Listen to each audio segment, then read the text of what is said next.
Well, I think we'll get started. Welcome to this last plenary session. You know, for some of us, we've been, the regulators have been in meetings for about 4 days. No, not 4 weeks. Sometimes it seems like that. 4 days, and the rest of you have been here for 2 days. So I've told the panel we have a special duty to be particularly motivating in this last panel, and if it comes to a full-on brawl and a fight, that should be good to keep everybody excited in this last session. So I'm very happy. Jean-Pierre Blais, I'm the head of the Canadian Broadcasting and Telecommunications regulator, and I'm quite honored to chair this panel. However, apparently qualifications did not play a part because I come to this issue completely unencumbered by any knowledge. So luckily, our colleagues will supplement that in large measure, and we're very fortunate to have a very distinguished panel to speak to this issue, these issues. We have, of course, Dr. Wolfgang Klein. Vector, Professor for International Communication Policy and Regulation at the University of Aarhus and member of ICANN's Board of Directors. We also, of course, known to you because he's been a very active and welcome participant in this conference, Dr. Robert Pepper, who's Vice President of Global Technology Policy at Cisco Systems. We as well, if we can track him down, we'll have Dr. Carlos Pablo Marquez Escobar, who's with the Colombian Commission for Communication Regulation. We have as well Megan Richards, Principal Advisor to the DG Connect, the European Union's Director General for Communication Networks, Content and Technology. Hi there, Carlos. And finally, last but not least, Jørgen Abild Andersen, who is chairman of the OECD's Committee on Digital Economy Policy and Director General of Telecom at the Danish Business Authority. So we've agreed that we'll, in an order here, and I'll first turn it to Wolfgang to help us set the stage. Tell us where we've come from on the question of internet governance, what's the current state of play, and what are the fault lines that are waiting for us in the future, near or far. So Wolfgang? Thank you very much, and thank you also for the organizers having me here. You know, a very popular question is always in this discussion, who controls the internet? And the answer is nobody. The internet is a distributed, decentralized system with no central authority. This is difficult to understand for traditional policy makers who always worked in a system with a hierarchical mechanism where somebody has the final word. But the internet is the result of a certain historical development which more or less emerged in the shadow of governmental regulation. It was a process, a bottom-up process driven by consumer needs and technical innovations and you know, all kinds of new development of new services. And step by step, as a result of this bottom-up processes, also institutions were framed around the processes, and so emerged a system which we call today the internet governance ecosystem. Some people have compared this with the rainforest, you know, where you have thousands of different species and animals all living together, coexist, sometimes conflict against each other, but nobody can control the rainforest, and so it's ungovernable. So you cannot govern the rainforest. You can pollute it, you can destroy parts of it, but this is a very, very complex system. And you know, we have for the protocols, we have the Internet Engineering Task Force, the IETF. For the IP addresses, we have the regional Internet registries, 5 for each region, 1. For the domain name system, we have the Internet Corporation for Assigned Names and Numbers, which has also a certain responsibility for numbers and root servers. And for the web standards, we have the World Wide Web Consortium. And then we have numerous intergovernmental organizations dealing with various small issues in their special field of competence. We have the broad range of private sector corporations, controlling or managing search engines, social networks, all kinds of services, registries, registrars, internet service providers, from Cisco to AT&T, from Baidu to China Mobile, and, with a lot of e-commerce organizations from Amazon to Alibaba. And then we have the broad range of user organizations, the ICANN's at-large advisory committee, the non-commercial user constituencies. So there are hundreds of different units which all together constitute this internet governance ecosystem. As long as the internet world and the real world was rather distinguished, this was not a problem. So we had certain principles and procedures on the one hand. This was kings, presidents, and voting. And on the other hand, we had the internet world with rough consensus and running code. So, but now in the last years, more or less, the real world has been penetrated by the internet, so that all areas of our daily life are penetrated by the internet. These two different cultures are clashing now. And I think this creates part of the problem. Because on the one hand, you have this hierarchical system with the governmental in the lead, which makes decisions and lobbied by the industry, and the civil society protests in the street if they are not satisfied or elect a new government. So while in the internet world, you have, more or less a network culture where you have not this hierarchy, you have not a top decision maker, it's a distributed decision-making system. And these two different cultures are coming now together and creates a lot of problems. So this started 10 years ago with the World Summit on the Information Society in the United Nations, when the US government, which has established ICANN in 1998 as a private sector corporation to manage the domain name system, argued, everything is okay, status quo is okay, if it isn't broken, don't fix it. So, and we continue with private sector leadership. And the Chinese government was arguing private sector leadership was probably good for 1 million users, but for 1 billion users, we need now governmental leadership. And this was this conflict, private sector leadership versus governmental leadership. And finally, governments in Geneva agreed to disagree and asked Kofi Annan, the Secretary General of the United Nations, to establish a working group and to define what internet governance is. So, and after 2 years, in the Tunis summit, the working group came back with a proposal and said the internet governance does not need a leader. There's not a question of leadership. All stakeholders has to be involved in their respective roles on a more or less equal footing. So that means, say, more or less the working group recommended this multi-stakeholder model, which is still now the guideline for internet governance discussions we have. And the heads of states in Tunis rubber-stamped this definition, which was proposed by the working group on internet governance, and which defines this multi-stakeholder model to a certain degree. It's not a very precise academic definition, but it's a working definition which is quite okay. And based on this, we have seen in the last 10 years the emergence of different forms of the multi-stakeholder model. In ICANN, we have a private sector corporation where governments are only in advisory capacity. That means final decisions are made by the ICANN board. Governments give advice. In the WSIS process, the World Summit process, we have a multi-stakeholder involvement, but the final decisions are made by the governments. You will see this next December when there is the third summit on the World Summit on the Information Society in New York. So the final process is a purely intergovernmental process. They listen to other stakeholders, but the decision is in the hand of the governments.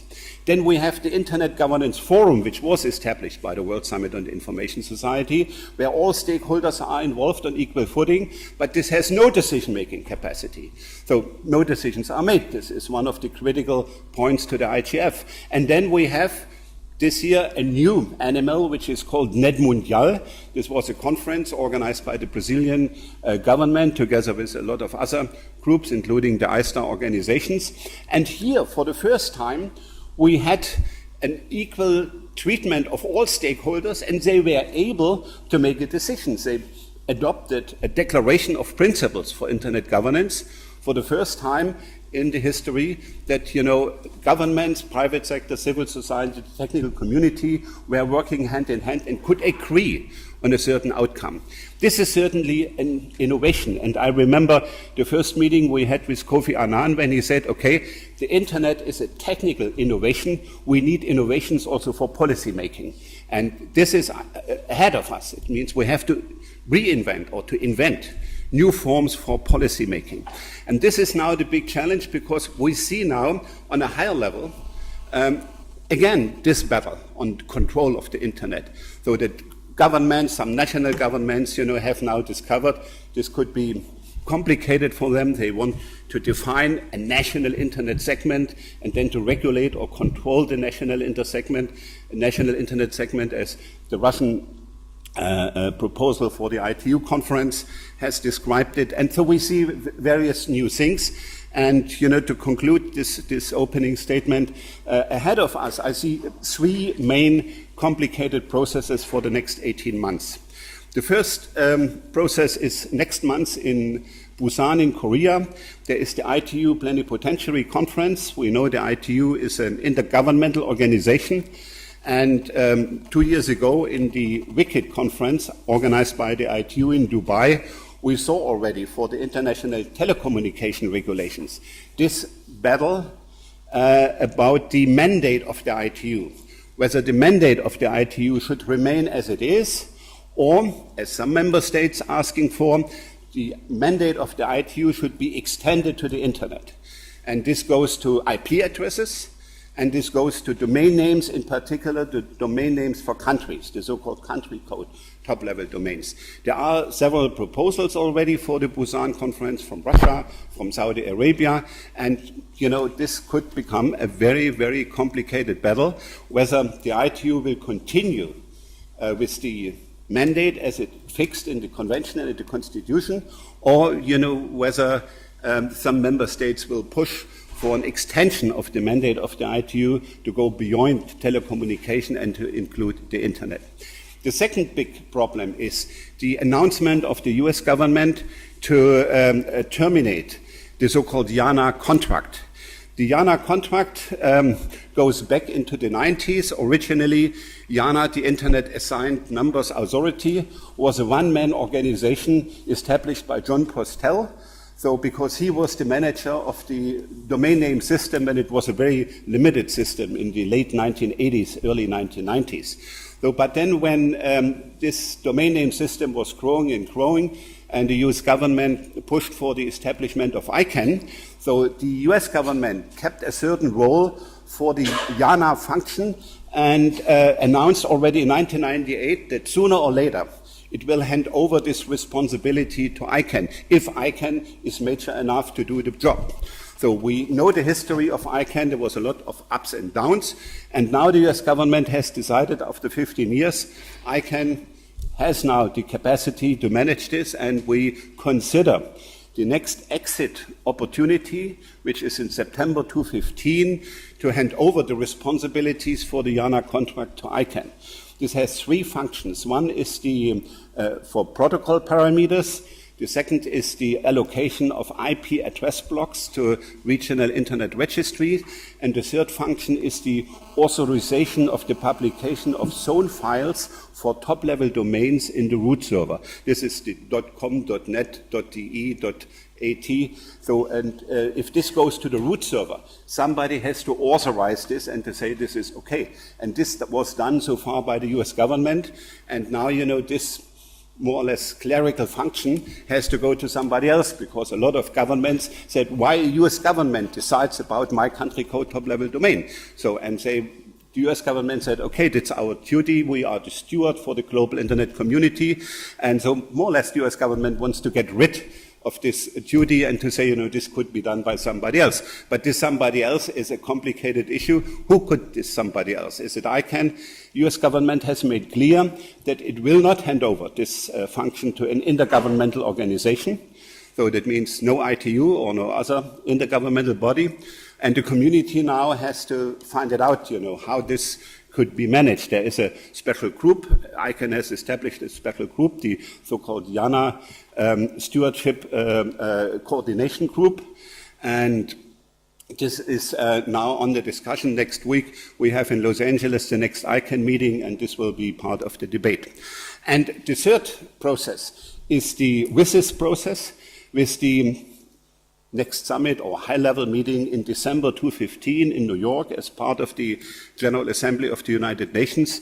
And you can expect that a lot of governments will say there are so many issues now which are related to public policy, and this has to go to the United Nations. So that means the United Nations has to play a bigger role.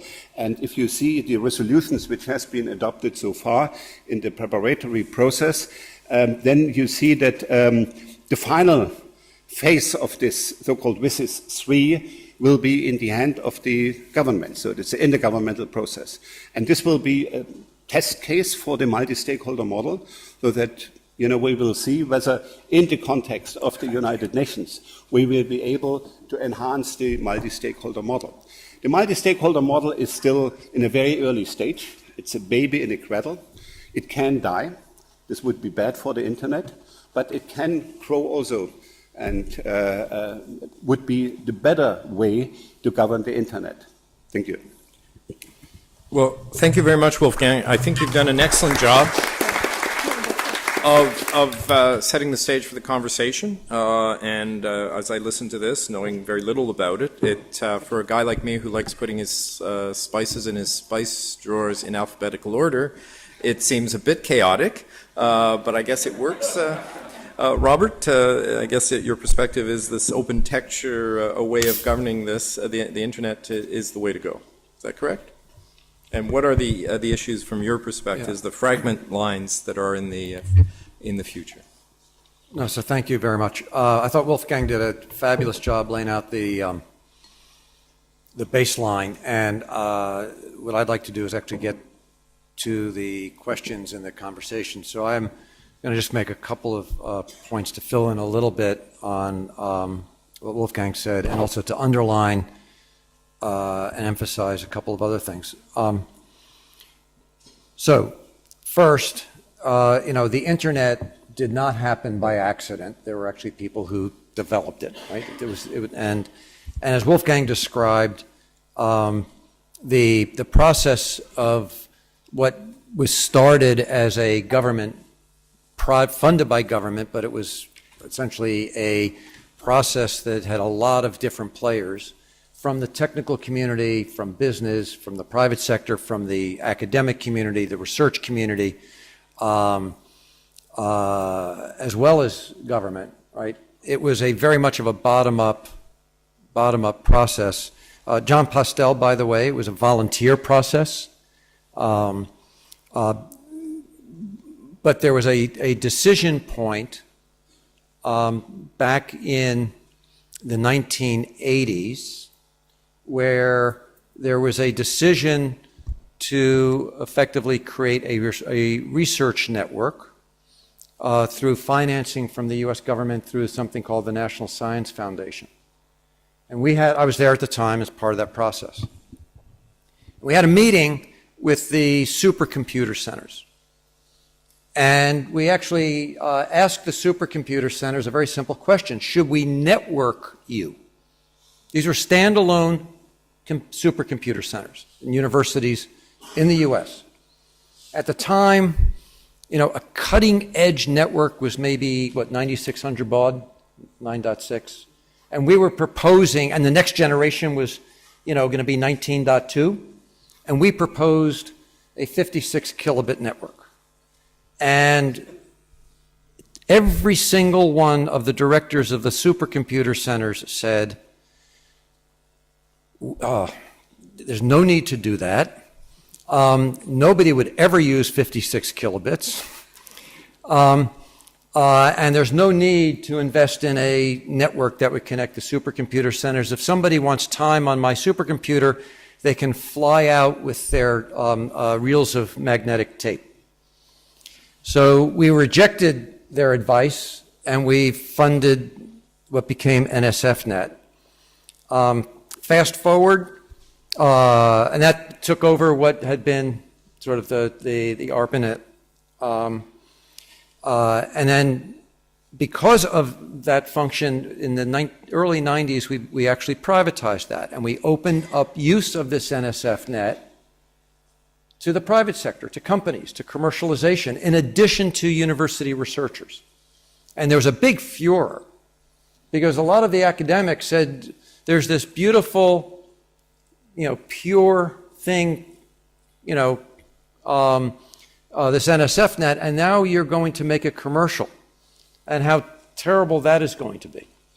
Remember that, Wolfgang?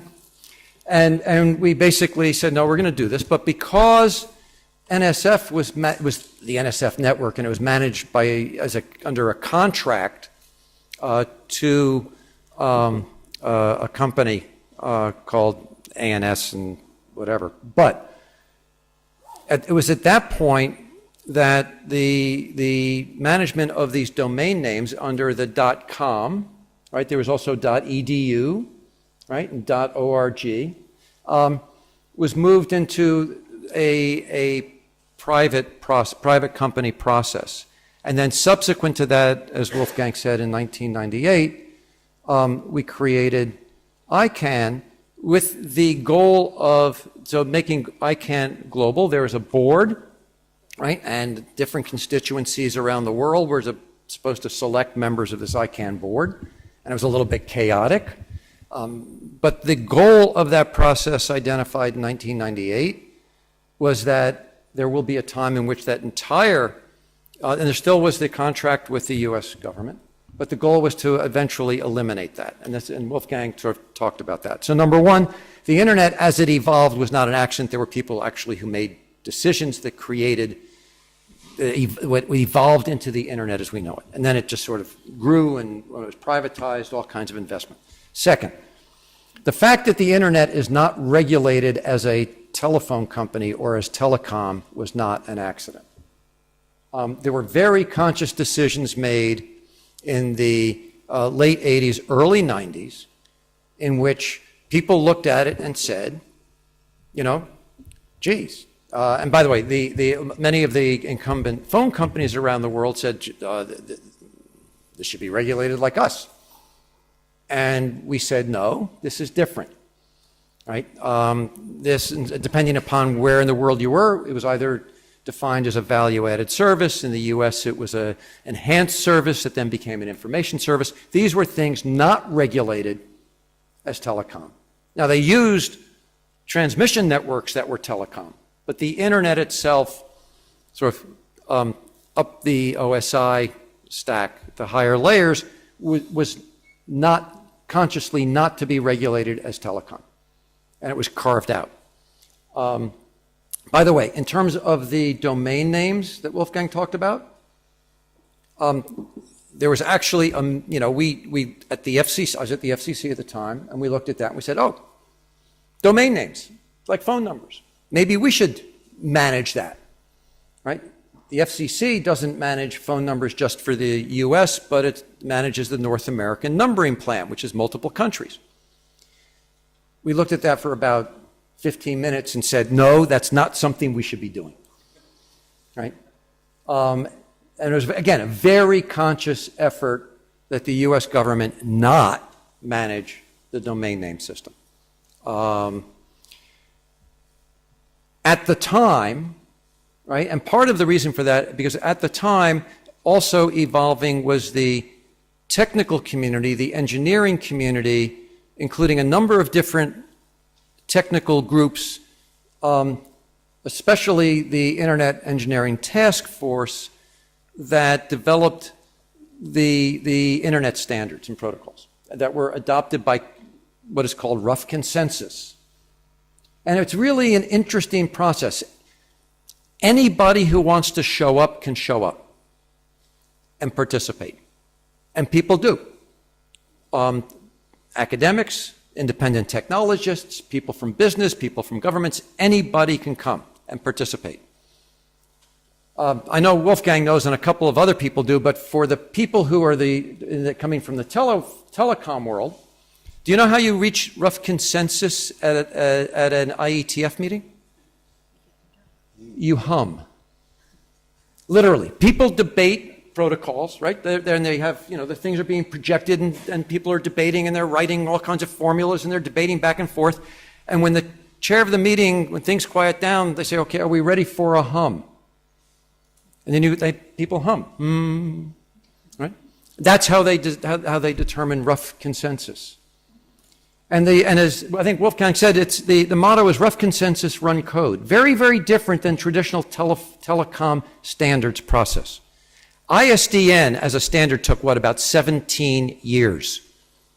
And when they finally finished the standard for ISDN, people said, ISDN, that means I still don't know. And then nobody wanted it. Meanwhile, you had the internet growing up, right, through this rough consensus process that, by the way, it sounds chaotic. It is. But it actually works. Right? This process of distributed decision making with people from different parts of this ecosystem, government, private sector, technical community, academics, etc., civil society, that get together with different people playing their roles based upon their capabilities. So engineers play an engineering role. And by the way, there's a very important role for governments in the things that are government. Right? People play their positions, right? Sort of like in the World Cup they're supposed to do. And that is part of this multi-stakeholder process. It's encouraging everybody who is a stakeholder that has something at stake, but participate in a way in which they can contribute based upon their particular expertise. And the engineers at the IETF and the technical community, doesn't make any difference where you're from. Right? It's not, civil society versus government or academics versus business. Anybody who can make a technical contribution can show up and participate. And that's the process. And that's the power of this multi-stakeholder process with these different constituencies, with everybody playing their role and their position and working together. It's been extremely effective. And it's very pragmatic. So I'll just leave it there and we can talk about some of these other issues, including the three upcoming events that Wolfgang defined as, quote, problems. I'm not sure that they will be. I hope they won't be, but they might be. So okay. We'll leave that. Well, thank you very much, Robert. We'll move along the panel to see if others are humming your same tune. So, Carlos, you come to this from the perspective of a government authority. What's your perspective on this? Because normally governments like to control things within their territory, right? So what's your view? Okay. Well, first, thank you very much, Jean-Pierre, for the presentation and for chairing this panel, and to my co-panelists, which are extensively experienced in the topic. And as you just said, well, it's not just that governments tend to control things. It's that people think that government is there for controlling things. And as very cleverly Robert and Professor Wolfgang just said, there is some sort of chaotic order coming from the multi-stakeholder approach. And that's what basically it's making it work, and that's why governments have not had any sort of requirement to intervene. So we as regulators have, however, some sort of role in this multi-stakeholder approach. And as Robert just said, government should do something. But what's that? What's the thing that government should do in order to allow the multi-stakeholder approach to flourish and to continue producing the good results that have been produced to now? And that's basically what, and in the Colombian government, what we have been doing is promoting access. Yeah? Many people will ask the government, what is what are you doing to make sure that the population gets a chance to get online? And that's basically coming from people in the developing world, such as the one that I'm coming from. And such question is the one that we reply when we produce all these sets of incentives and subsidies and mechanisms to allow people to get online and to produce and to allow the digital economy to flourish in our countries. So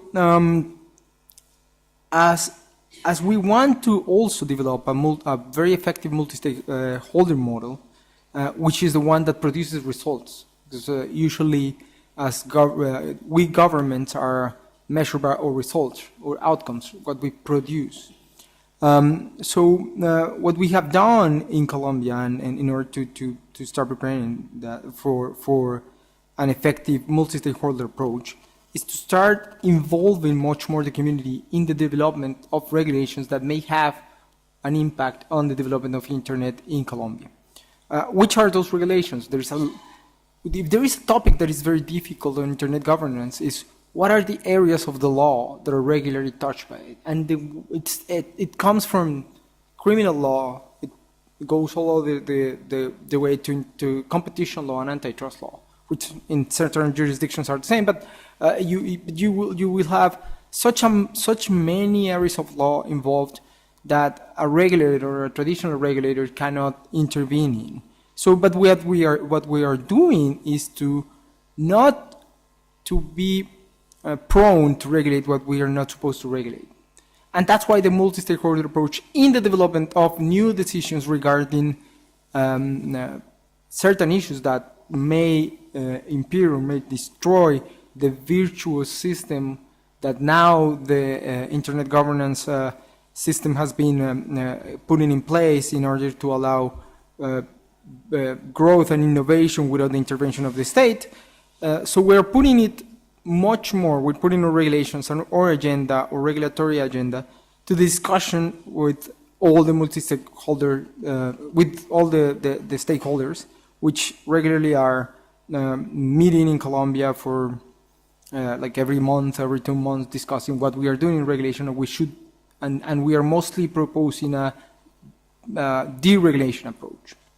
So, but, and I think at some point, Jørgen will talk about this. Regulators also face, and governments also face, a lot of pressure from other stakeholders, and basically because the internet governance is one of those issues that is not simple to explain. And it's not simple to explain because people usually think that the government should deliver by regulator or by enforcing something. And so when the people, and mostly the most dangerous ones, when politicians ask you, what are you doing to ensure that these problems that you see in the internet won't happen again, which are basically the common problems that we see every day, which is data privacy. It's a huge problem. The net neutrality issues, which is not that bad, it's not that difficult. Cybersecurity. For example, in Colombia, the president's personal email account was hacked, and then they realized the hacker was hacked by another hacker who was the one who released the information. So there are like 3 criminal proceedings, incredible. One against the hacker, the first one, and the second one against the hacker who hacked the hacker, which at the end was hired by the same counterintelligence people. So the government, so it's very difficult. So the government at some point allowed but didn't know that there was a hacking procedure against the president. So when politicians start like looking at this, and we're not talking about privacy, which is the most difficult topic that one can face when you're talking about internet governance. So when we are questioning this, then we start thinking that this risk will make people to lose trust in the multi-stakeholder approach. And then we should do something. And I think that was the key lesson at the IGF. I think there was not a single opening speech. Well, there were a few that didn't say it, but a few, the most relevant ones, they said the IGF has to change. We have already discussed a lot, but now we have to deliver. And we usually deliver, because there were a lot of politicians there, producing something, like producing outcomes. That's why, as Professor Wolfgang said, the best thing about Net Mundial was the document. It doesn't matter what approach you have, but having a document and showing to the international community that you did something, and to the national stakeholders to show that there was an outcome from this meeting, is probably the best that has happened to the multi-stakeholder approach in the recent 10 years that it has worked very well. So I just want to finish with another perspective not from regulator, but from the government, and it is, there's no tool as the internet to protect human rights. There's no other tool that can help a government to show that human rights is a mechanism, that there is no other tool to protect human rights in a country than the internet, mostly an open internet. So what we ask from all other participants in the multi-stakeholder approach is not to send the wrong message that the internet is not governed. I think Bob just said it perfectly, saying it's not that when it's a multi-stakeholder approach, it doesn't mean that it's not regulated. It's that there are many different approaches to the regulation. So standards, leave the standards to the ones who know about standards. Leave certain issues of regulation to the government, mostly related to providing access, and so on and so forth. So that's the message that we have as regulators and as government. We have to protect the multi-stakeholder approach because it has worked, but now we have to deliver some answers to the problems that are facing regular consumers every day. Otherwise, when politicians start seeing this as a good way to get votes, then we will have legislation that will be very easy to change in the short term. So the multi-stakeholder approach now has to change its mechanisms in order to gain much more trust and bring people what people want, that is trust in the system. Well, thank you very much, Carlos.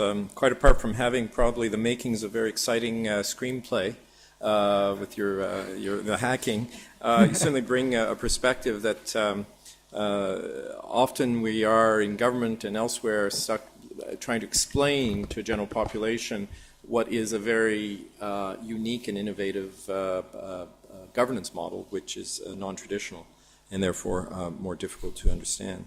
So maybe I'll turn to Megan now, who obviously works in a more formal multilateral organization, and ask her to share her perspective on this.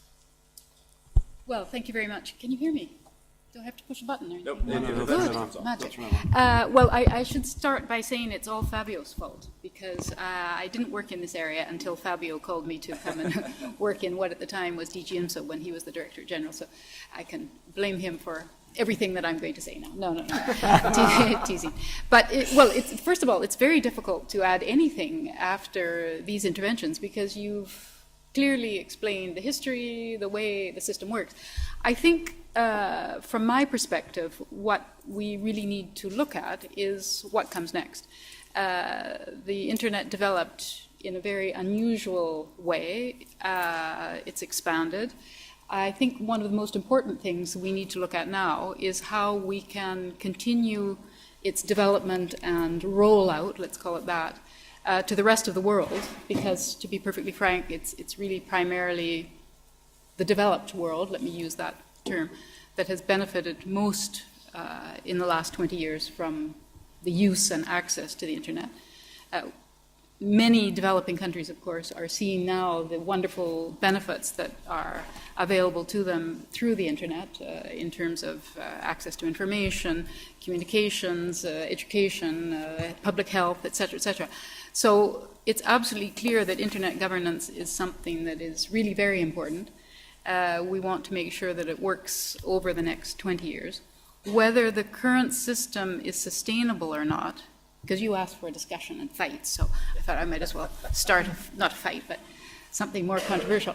Will it really work over the next 20 years with many more users, with many more governments taking much more active role in the way the internet works. I think that's the concern of many of us, because we have seen that it has been very successful. It has worked, the multi-stakeholder approach. We want it to continue. It's a rather fragile ecosystem, as Wolfgang said. It's a bit like the rainforest. So it's a delicate infrastructure. On the other hand, to date, it's been quite robust. In the EU context, we have 28 countries now who are members of the European Union. We have many interests in making sure that the internet continues and is a robust, active, dynamic platform for innovation, for economic growth, as it has been, and we want to continue that.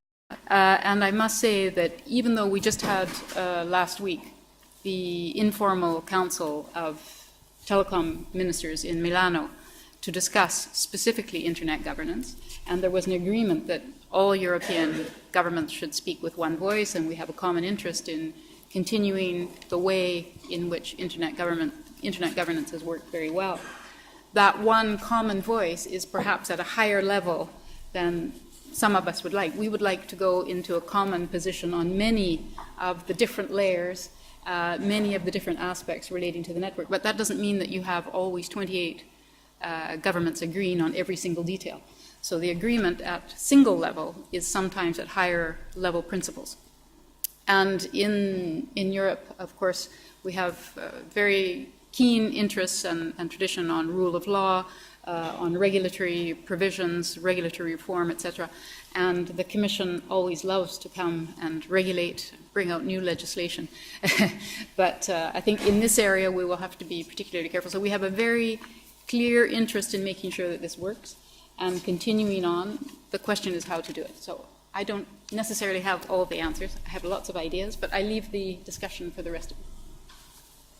So Megan raises the issue of the sustainability of the current model, and we'll have the opportunity to exchange on that. But perhaps we can now turn to Jørgen, who can share his perspective on this about what the fault lines are as he sees it in the coming years. Thank you very much, Jean-Pierre. Good afternoon, everybody. And it has been a long conference. It's late afternoon. I should say, maybe on behalf of the panel, thank you very much for staying on and staying awake. Very impressive. My background for joining this panel is three things. I've served as Danish telecom regulator for 21 years. I stopped last year. Yes, the year before that, 2012. Secondly, I am chairing the OECD Committee on Digital Economy Policy, dealing also with internet governance issues. And third but not least, I was member of ICANN's Accountability and Transparency Review Team number 2. Actually, I took the seat from Fabio, who served on the first ATRT, and I had the privilege of getting a lot of good advice from Fabio on how this thing worked. This is a long story, which I shall not dwell into. So none of you in the panel have touched upon the issue of why is internet governance important at all? None of you touched upon that. I think that internet is of crucial importance to the global economy, to innovation, growth, and jobs. Just a few figures. Some of them are a couple of years old.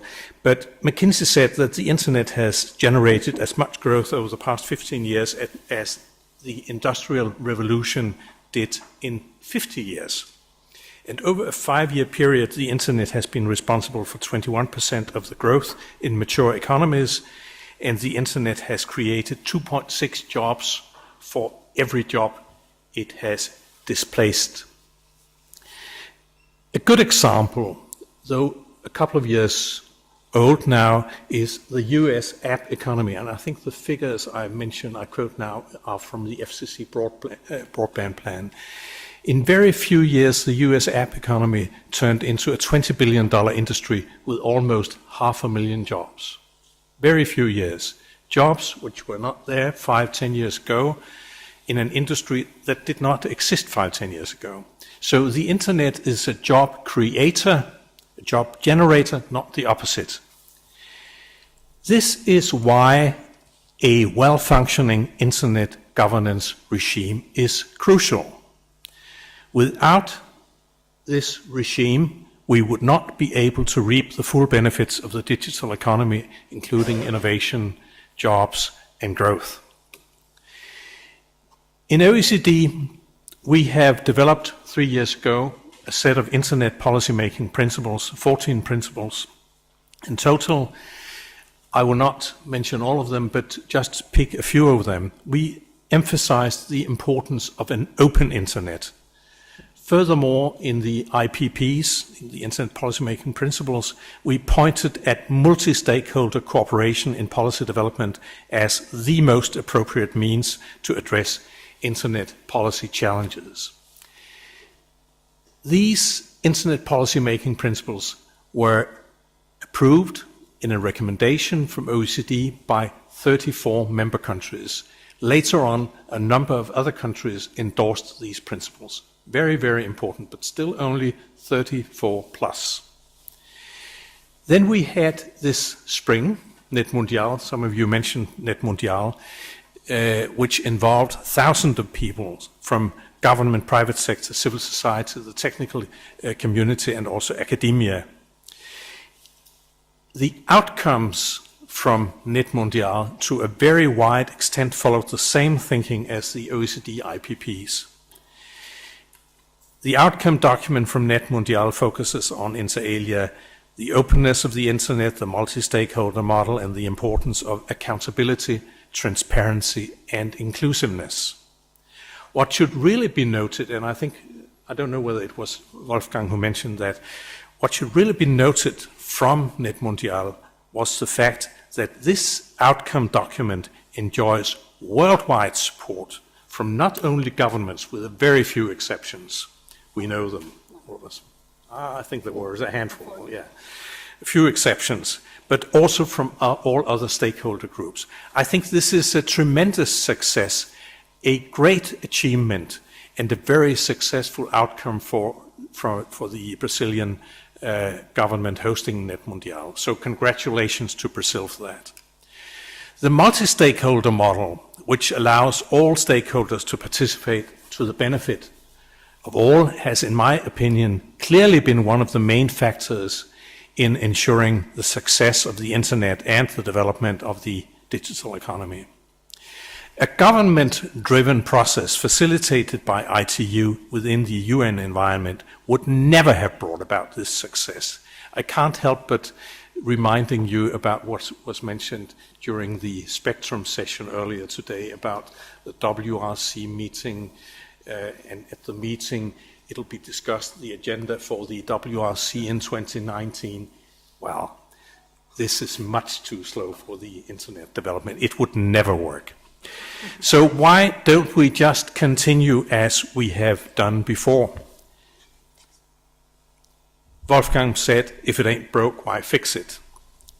I would be the first one to advocate that the current model has been a tremendous success, and that we, at least in principle, should carry on as we have always done. However, and let's face it, there are areas of the internet ecosystem where the multi-stakeholder model needs to be improved. It's slightly broke, let's fix it. Wolfgang has opposed that before, I mentioned that before, but you agree now? We can come back to that. If it's slightly broke, let's fix it. Let's look at ICANN, one of the most prominent organizations responsible for coordinating some of the vital functions of the internet infrastructure. And thank you very much to Wolfgang for giving the full history. I think you made a terrific tour de force through the history of ICANN. In my clear opinion, substantial changes in the way ICANN is working are needed. The legitimacy of ICANN's multi-stakeholder model is challenged, and in my opinion, for very good reasons. It certainly needs to be improved by making sure that it is transparent accountable, and inclusive. This has clearly been recommended by Accountability and Transparency Review Team number 2 in the report we finalized in December 2013. The good news is that ICANN's board this spring has decided to follow all the recommendations of the review team. Thank you very much for that. Now let's see it be done. The US decision to transfer the stewardship of the IANA functions to the global internet community and the launch of the related process of enhancing ICANN's accountability are important steps in the right directions. Moreover, the current global political sentiment accentuates the importance of ensuring the legitimate interests of governments with regard to public policy and improving the level of participation from stakeholders in those parts of the world which are not actively involved in the work of ICANN. In particular, countries not belonging to the so-called Western part of the world are critical and seem to question the relevance of taking part in the work of ICANN. While ICANN is looking inwards to improve, there are still barriers to participation in the multi-stakeholder model of ICANN. Maybe not formal barriers, but a situation where there in reality seems to be barriers. Let me give you an example. In 2012, when ICANN opened for applications for new generic top-level domains, in total, about 2,000 applications were received. Out of the 2,000 applications, 80% approximately came from North America and Europe. From Latin America, there were 24 applications, and from Africa, there were 17 applications. 17 applications out of 2,000 came from Africa. And the same picture is seen in another important area, such as ICANN's policymaking process, the so-called PDP, where more than 80% of the participants come from North America and Europe. So this is a slightly different picture than you described, Bob, in your intervention. It is strongly dominated by North America and Europe. And let me put further emphasis on this example by quoting one of the interviewed persons in a report commissioned by ATRT2 on this issue. And the quote I take out from this report is, "No, language is not a barrier for participating in the PDP as long as you are completely fluent in English." Moreover, a report commissioned by the ATRT2 found that in the first 9 months of 2013, ICANN had 49 public comment periods related to various issues. So it is no surprise that we in ATRT2 often heard about, I quote, participation fatigue from people actively involved in ICANN's policymaking, because one must remember that the multi-stakeholder way of working is based on people's dedication and voluntary work. So in conclusion, the challenge ahead of us, as I see it, is to make sure that improvements are implemented which lead to a situation where the whole process around ICANN's decisions and policymaking is perceived legitimate by all stakeholders around the globe. This requires that all the work of ICANN is based on real transparency, full accountability, and inclusiveness. And this also means that ICANN's policies by all stakeholders in all parts of the world should be considered relevant and applicable. If we are to ensure that the work of ICANN, and then I quote from the affirmation of commitment, the agreement between the Department of Commerce and ICANN, it states that the work of ICANN is embraced, supported, and accepted by the public and the internet community, unquote. Thank you very much. Well, thank you very much. Before I open up to the questions from the room, maybe we should give our panelists a chance to respond to each other a little bit, to see what their views are on each other's positions. And I was struck, well, first of all, Megan, you it is a question of sustainability in your mind, and I was struck that very similar situations have occurred where developed countries have created rules, systems, approaches, and when they get rolled out to the larger population in particularly emerging economies, then the consensus falls apart. And I'm thinking of what happened in the early 70s on copyright reform, pharmaceutical protection. Even I was involved at one point with anti-doping, and we had left behind South America and Africa from that process. And then all hell broke loose in terms of the consensus that was there, and it had to be rebuilt. So I wouldn't mind having you comment on that. If in fact the multi-stakeholder approach is the correct one, how do we sustain it when new players come to the table that might say, well, we didn't buy into that, we weren't part of that, and we want to say at the table? Megan? Shall I? Well, it's a very good point. I think that the multi-stakeholder approach has been accepted globally, and a number of you have mentioned Net Mundial. In the interests of time, I didn't go back over all this information, and the stakeholders around the world who came together at the Net Mundial conference did agree on many of those issues. For example, the importance of the multi-stakeholder approach, the system, etc. And that, I think, was made possible in part because of the history of 8 previous internet governance fora, all sorts of other activities that are going on that allowed the global community to come together. On the other hand, you're absolutely right that there is clearly a problem, particularly in many parts of the world, just in terms of access to information. I mean, I find it complicated, and I have theoretically the very best possible access to all sorts of information. I can phone Wolfgang and ask him whatever is happening. I could phone Bob, etc.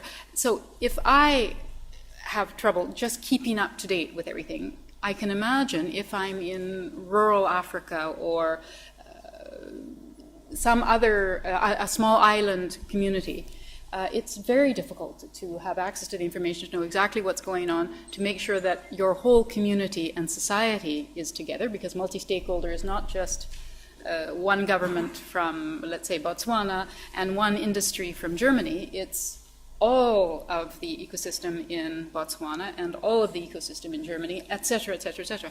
So one of the things that we have been talking about is exactly that, capacity building, making sure that everyone knows what's involved, and bringing the world together, if you like.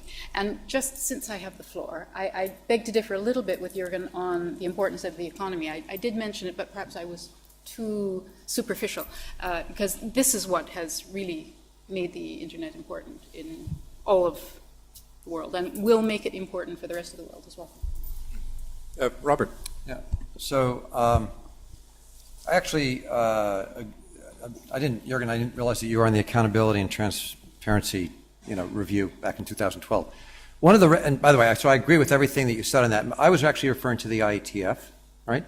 So, but a couple of things on your point. Number one, participation is absolutely crucial. So the inclusion on participation, there are some governments that choose to not participate. They just absolutely refuse. They don't recognize the legitimacy of ICANN. Okay, but they're the minority. The real issue is broadening the participation in all of the processes and within the various meetings without participation fatigue, which is a huge problem. And by the way, that's whether it's multi-stakeholder or it would be governmental multilateral, right? There's the costs and just there's the too many meetings. One of the things, and then I'm not on the board of ICANN, right? Wolfgang can talk about some of the developments more recently, but one of the things that Fadi Shahadi, the new head of ICANN, who I think has been a real breath of fresh air, has done, he's opened up offices, ICANN offices globally, right? And not just in North America and Western Europe. He completely and totally understands that and the internet is successful and important for the entire world, east, west, north, and south. And that's been one of his initiatives. And also initiatives that, are looking at making sure that English is, not the, it's like the old Henry Ford said, you can have a car that's any color as long as it's black. That changed as well. By the way, the 2000, there's a separate conversation about the applications for the GTLDs. There were there's a lot of opposition to even opening up like that, because if you look at the vast majority of those were companies that applied defensively to protect a trademark, not because they wanted it. And that's a separate conversation. But if you look at the 2000 applications, the vast majority were from businesses around the world that did not want, Cisco was not looking for .Cisco. We applied for .Cisco as a copyright protection for a trademark. We would have been very happy if there never was that was never opened up. So that's not quite, there are other metrics, I think, that are more important and more telling about participation and inclusion. So there has been, on the ICANN front, I think there's been some progress. There's more progress that needs to be done. Ways to have remote participation. One of the things that the IGF has done, and that was done very effectively in Sao Paulo with Net Mundial, was remote participation globally. And yes, there's a time zone issue, but people were participating from India, from Asia, from Africa, remotely. We have to make it easier for everybody to participate. It's a great technology. We should be using the technology to promote the participation. I'll come back maybe later because of Carlos's point about output. There are things where we absolutely want outcomes or output, but it took more than 2 days of 24 hours a day around the clock negotiation over language to come up with 3.5 pages, right? That was important because of what that was, but if that's all we end up doing is negotiating language, and that's the goal, that's not particularly, useful. But we need, I would call them output, not necessarily negotiated outcome. And that actually leads to some of the best things that have come out of the IGF, the Internet Governance Forum, which are examples of best practices of what different countries are doing that can be brought back to their countries for implementation, right? Final point. There are issues that have been incorporated into a discussion of Internet governance that really have nothing to do with the Internet. They may be governance questions, right? And some of them, frankly, are within the purview of government instead of the private sector or the technical community. One of those being, that we heard earlier, government on government surveillance. Government on government surveillance has nothing to do with Internet governance. It's a governance question between governments. There are other issues that spam is an important issue. Actually, spam's a problem, right? But the question is, how do you address spam? Is it through a telecom treaty? That wouldn't be very effective, and yet there was a proposal in December 2012 to do that, right? Spam actually can be addressed through technical means and cooperation among all of the ISPs globally and the operators, right? That's a different way of approaching. So, we always have to pull back and ask, what's the problem we're solving for? And then what's the best solution to that problem? And then how, as a community, can we solve those problems? But not all of the problems that have been called or labeled now Internet governance are really Internet governance questions. And, it's the popular phrase of the day. So everybody's talking about it, so everything becomes Internet governance. And I think we have to begin to, pull some of these apart and think about them separately so we can solve real problems, because there are real problems that need solving. Okay, well, let me look in the room if there are any questions. Yes, Fabio, you start us off. think there's a mic coming your way.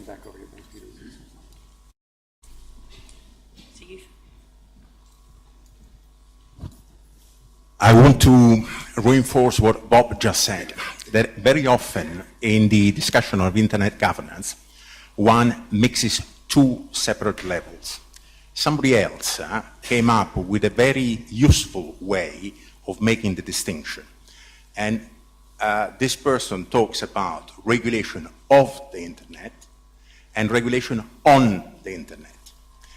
There is many issues that require regulation for things that happen on the internet: privacy, copyright, data protection, government surveillance. Whether we like it or not, this will be decided by governments. The governments have the power to approve laws. There is a big risk that they might be taking silly decisions that will break up the internet ecosystem.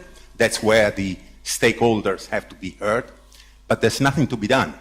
Decisions, laws are adopted by government.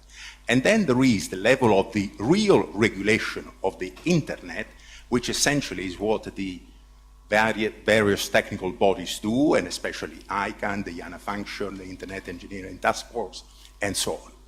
There, things work rather well in 80–90% of the cases, but, and this is where we are in the small part that needs some fixing, but without calling into question at all the multi-stakeholders model, and that is that the multi-stakeholders have to realize, especially ICANN, that there are some public policy issues at stake, and when there are public policy issues at stake, one has to behave and go through certain processes that are typical of the public sector and are perhaps considered a bit cumbersome and too long by some stakeholders. I give you just an example: top-level domains. What if somebody applies to .Hitler, whatever you name it, something sensitive? Clearly here, there is something at stake that cannot be expressed by one of the traditional constituencies that meet in the IGF or in other bodies. Clearly here, there is a public policy dimension where governments don't have to decide, but they will have to be heard, and that brings back to the question of how can one make the GAC more effective. But the important point is this distinction between regulation of the internet and regulation on the internet. Right. Why don't we take a few more questions before I turn it to the panel? And so we've got a question over here. Richard Hooper, my question really follows on, slightly connected to Fabio, but more from what Robert said. I wonder if you could turn for a moment to the dark side of the internet. It's very easy for us to be very self-congratulatory about the internet. The IIC has a long history of being concerned about the public interest, about the public service, about the citizen rather than the consumer. And by the dark side, I mean obviously cyberbullying, cybercrime, terrorist bomb-making, child abuse, pornography, theft of copyright, and something delightfully, which I'm sure you've all done, which is called upskirting, where you put the words upskirting into the Google box, and you will see pictures taken presumably by men without permission up women's skirts. So that is the dark side of the internet, and it is getting darker. Now my question is that for you lot, internet governance, or what Fabio's just said, or is it the nation state?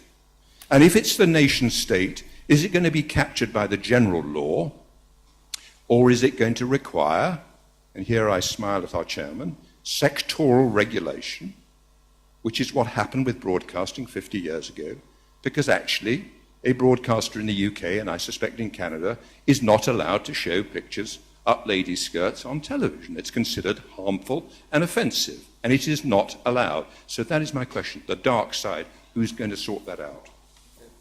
Let's just take one more back there, and then I'll throw it to the panel. Thanks. Thanks. Peter Lovelock, TRPC. I was going to ask this, pretty much the same sort of question. Maybe I could do it and pull a step back. You're all talking about the multi-stakeholder model as we all believe in it.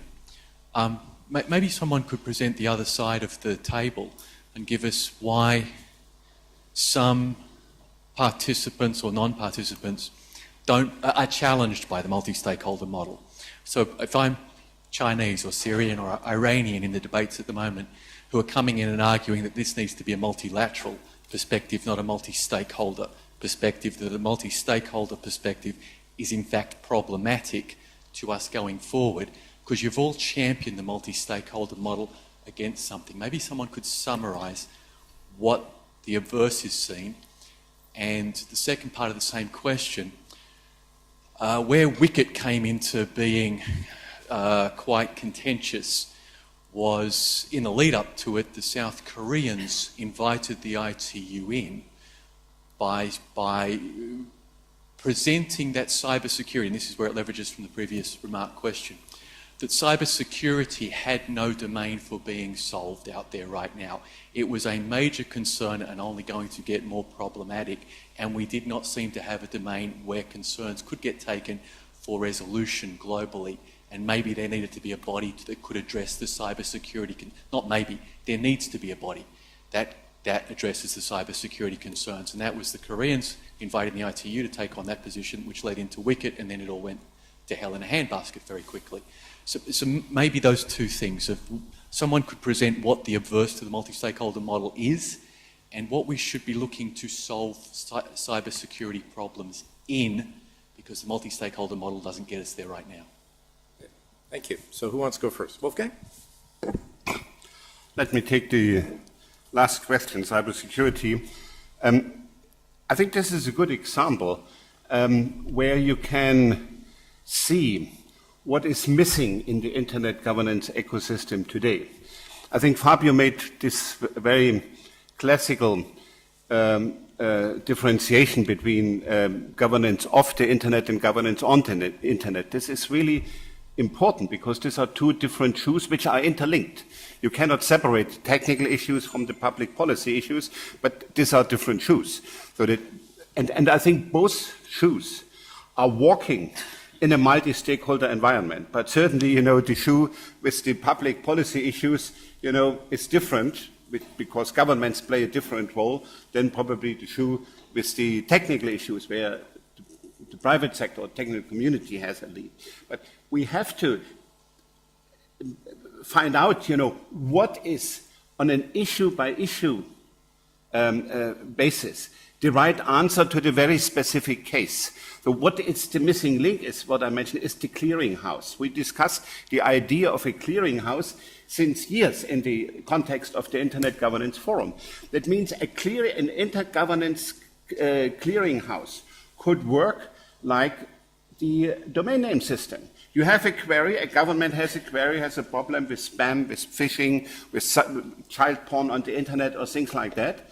And it asks the question, goes to a root server. The root server would be the clearinghouse. And then the clearinghouse would say, okay, you can find the answer there or there or there. This is the right organization. Here's the anti-phishing working group. Here is the group of governmental experts in the first committee of the General Assembly of the United Nations or something else. So that means to find out what is the right answer to the new issues. Here we need this clearinghouse, and I think this is the next step. There is no need to create a new intergovernmental oversight body for the internet or something like that, but to have a multi-stakeholder clearinghouse, probably linked to the Internet Governance Forum, would be the next step. Big revolutions always take place as evolutions with a lot of small steps.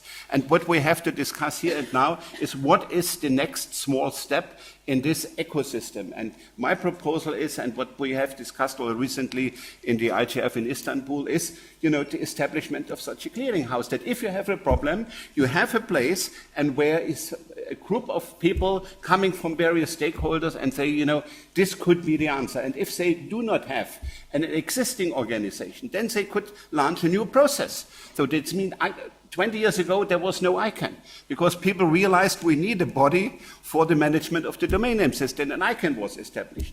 10 years ago, there was no IGF, and people said we have to have a place where we discuss, and then the IGF emerged. So that means there is no barrier for new institutions, new mechanisms.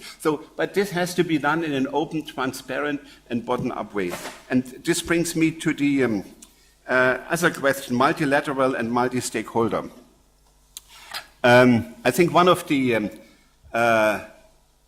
achievements on the Net Mundial conference was that in the meeting between Dilma Rousseff and Fadi Shehadeh, so they came out with the conclusion that there is no conflict between multilateralism and multi-stakeholderism, because the multilateral treaty system will not disappear the next 100 years, but it's embedded now in a multi-stakeholder environment. And I think this is a different approach. So that means you will continue with intergovernmental arrangements where needed, where it makes sense. But this is now embedded in a multi-stakeholder environment, and it again on a case-by-case basis. And why are some governments against the multi-stakeholder system? You know, a number of governments say, okay, we have a weak civil society in our country, we have a weak technical community, we have a weak private sector. That means if we promote the multi-stakeholder model, then this will strengthen the North American and European influence in the global system, because the only functioning system in many countries is the government.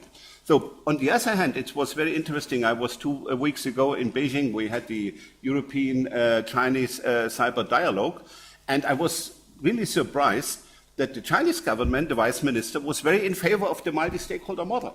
And then I had a private conversation with him, and he said, you know, now we are working on a strong private sector from China in the field of the internet, and we will define our civil society organization, which will participate in the at-large community in ICANN, in the non-commercial user constituency. So, and we want to participate because multi-stakeholder is good, and let's move forward. So I think that it's really a very complex issue with many, many dimensions, but I would really recommend not to go into this trap and to have a debate multilateralism versus multi-stakeholderism. So it's not really the move from the red corner to the blue corner, it's a move from the level 1 to level 2.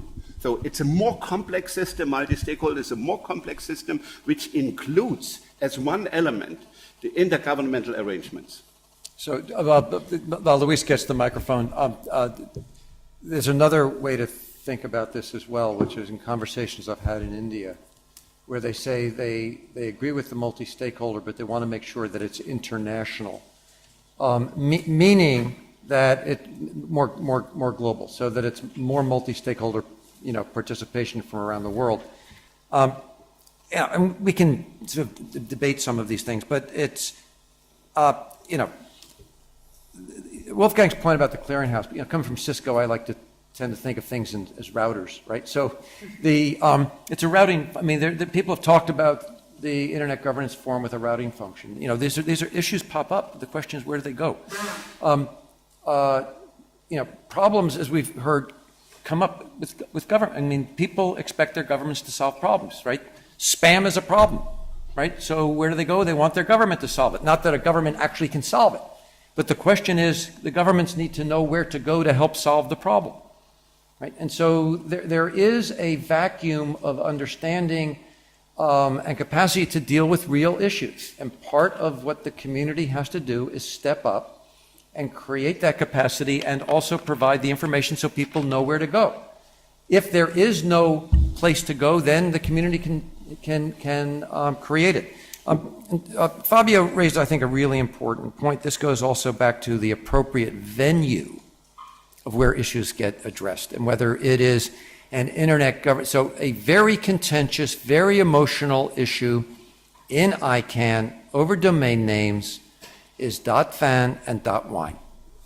All right? This is because of sort of geographic labeling, right? And you can talk all about that, but you know a lot more about it, thank God, than I do. It's not something that I worry about every day. But this is a really big issue in Europe, especially in France. It is a trade issue that has been in the, being debated in the trade world for 20 years. But because we have a domain name that's now being contested, .wine and .vin, now all of a sudden this trade issue is being put into the conversations about internet governance, when in fact it's still nothing more than the existing trade issue that's been around for at least 20 years. So the question is it a trade issue? Is it an internet governance issue? I think it's primarily a trade issue because we're not going to resolve it in ICANN. It's going to be resolved as a trade issue. The dark side, Richard, you're absolutely right. Cybercrime is a huge issue, right? That is when I was referring to there, if the players play their positions, I mean, cybercrime is a government issue. Governments have to lead when the issues are cybercrime, right? So the multi-stakeholder ecosystem and approach with players playing their proper positions, there is a very important role for government, things that only governments can do, right? Sometimes that gets lost because there are some people who say, oh, multi-stakeholder means governments don't play. But no, but if it's truly multi-stakeholder, there's an important role for governments. You just have to figure out, in which piece of it. Okay. May So, I add, oh sorry, yes, just yes, one thing on that. Sorry to extend the discussion, but on the clearinghouse issue, the Commission is developing something called the Global Internet Policy Observatory, which is supposed to develop a kind of clearinghouse to provide such information. I'm not going to bore you with all the details, but we're hoping that it will exist in the next year or two to help all stakeholders, but particularly those who have less access to such information. And so that's one positive step towards developing a proper clearinghouse. And then just on the dark side of the internet, I think an important first principle is if it's illegal whether it's offline or online. So the fact that it takes place online doesn't make it legal or doesn't make it permissible. You were talking about piracy in the copyright session.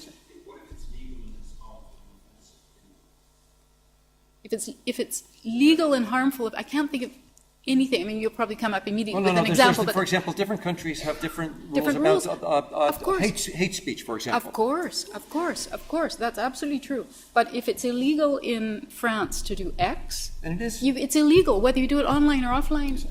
That's the point. There may be some loophole in the law that someone can get away with, but that doesn't mean it's legal. But that doesn't solve the problem, I know, but it's a bigger discussion. And to a certain element, it does come up in the internet governance discussions. Human rights is always discussed in the IGF. Right. Cybersecurity is always discussed in the IGF. Standards are rarely discussed in the IGF, for example. So these things do come up. They're always discussed. So I'm conscious of time, so we're going to turn to Jørgen and then Luis, and we'll try to wrap it up after that. Thanks. Thank you, Jean-Pierre. Just a short comment on what Bob Pepper said about .vine being a trade issue. I think I completely agree, but this brings me also to getting back to the distribution of the applications for GTLD. I think you rightly said in response to my remarks about the inequality in distribution of applications that a lot of applications were defensive applications. But now bearing this in mind, bearing in mind that the .vine issue is a trade issue, I wonder whether ICANN is really the right place to have discussions regarding GTLD and so on, because this is maybe not exactly an internet governance issue. There are a lot of other issues related to that. You mentioned yourself, it's a trade issue. I think the GTLD issue could be the topic for a whole afternoon discussion, so maybe we should not start on this, but I think this is a good example where ICANN and the multi-stakeholder model has maybe not been the best way of moving things forward. Thank you. Okay, thank you. Luis? Yes, Luis Locatero from the Mexican regulator. There is something really funny when you are not a European Union member or you are not US or Canada, and countries talk to you in a different way.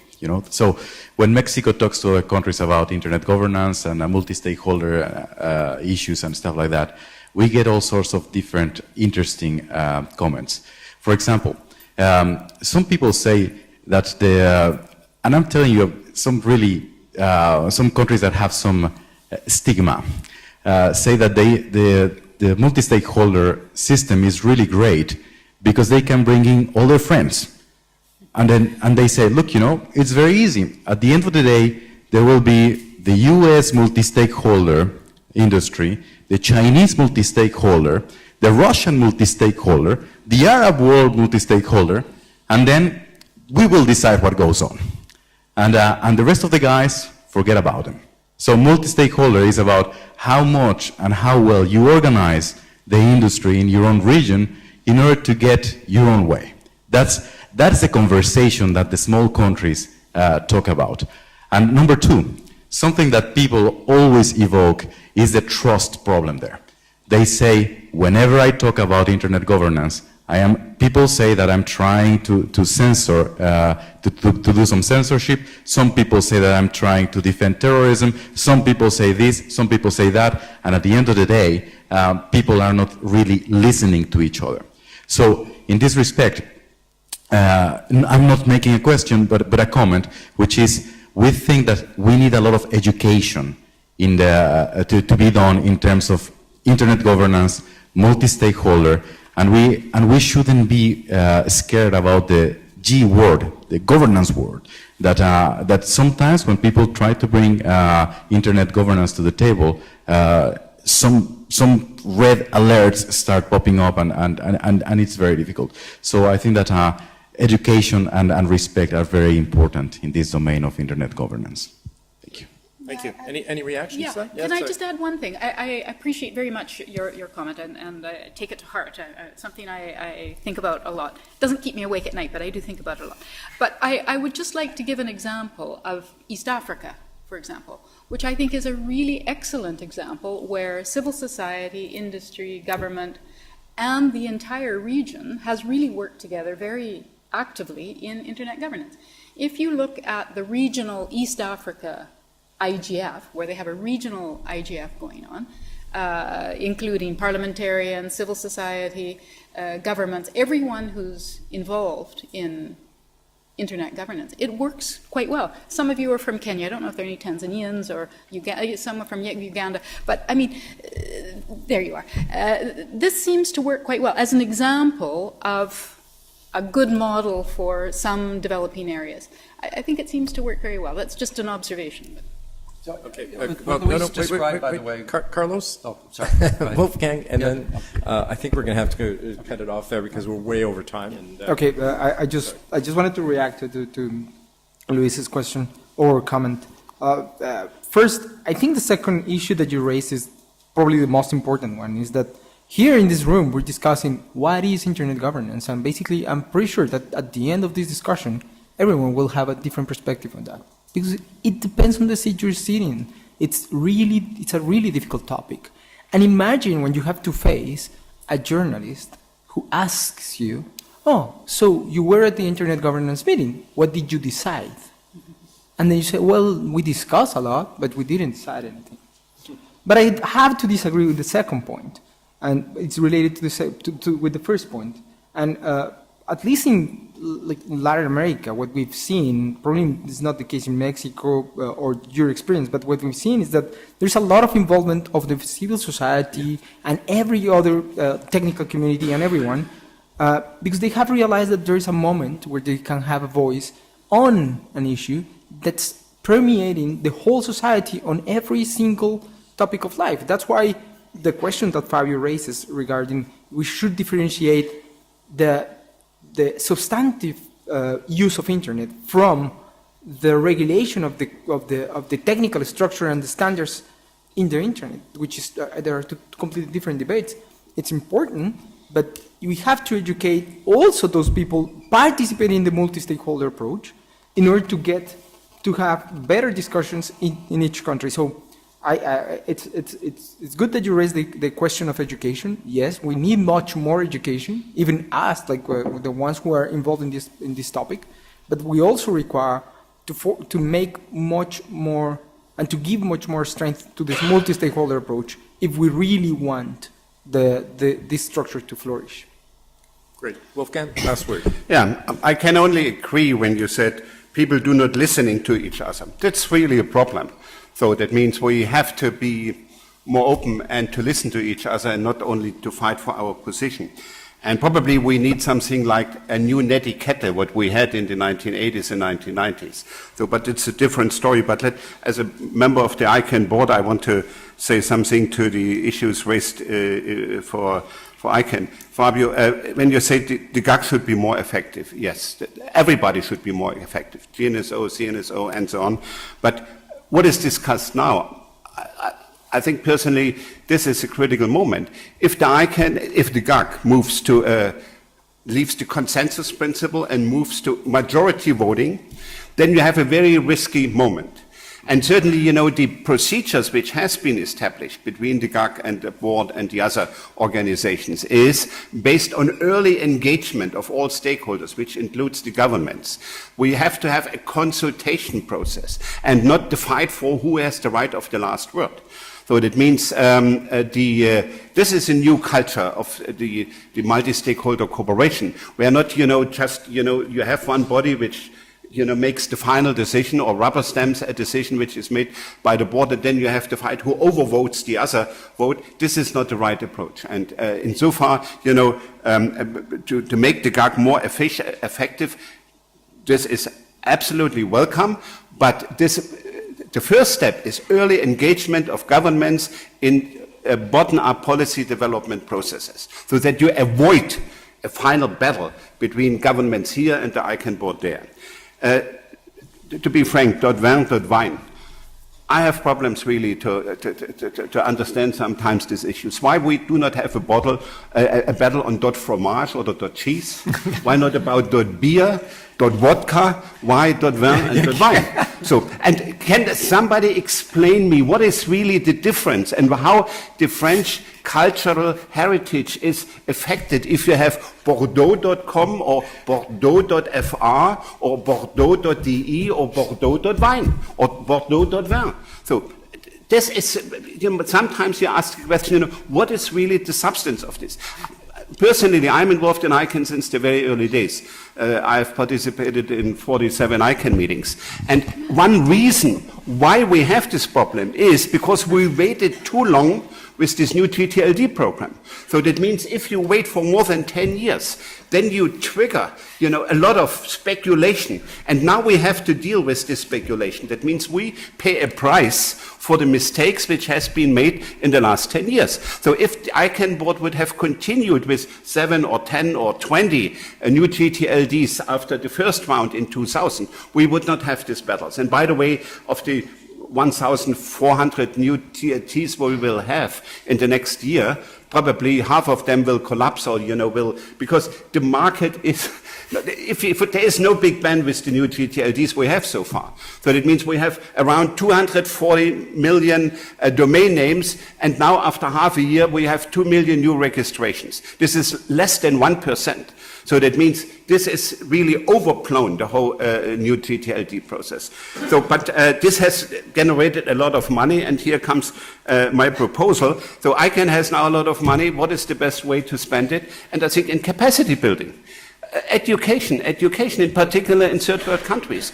Because, you know, why we have this situation that so little applications came from Africa or from developing countries. So the market is not developed. So that means if you invest into education, into capacity building in this country, so that you create a need, you know, if you have ISPs, if you have internet exchange points there, so then, you know, as a second or third step, there will be a need for domain names, and then you will have more applications also from these countries. So that means to invest more in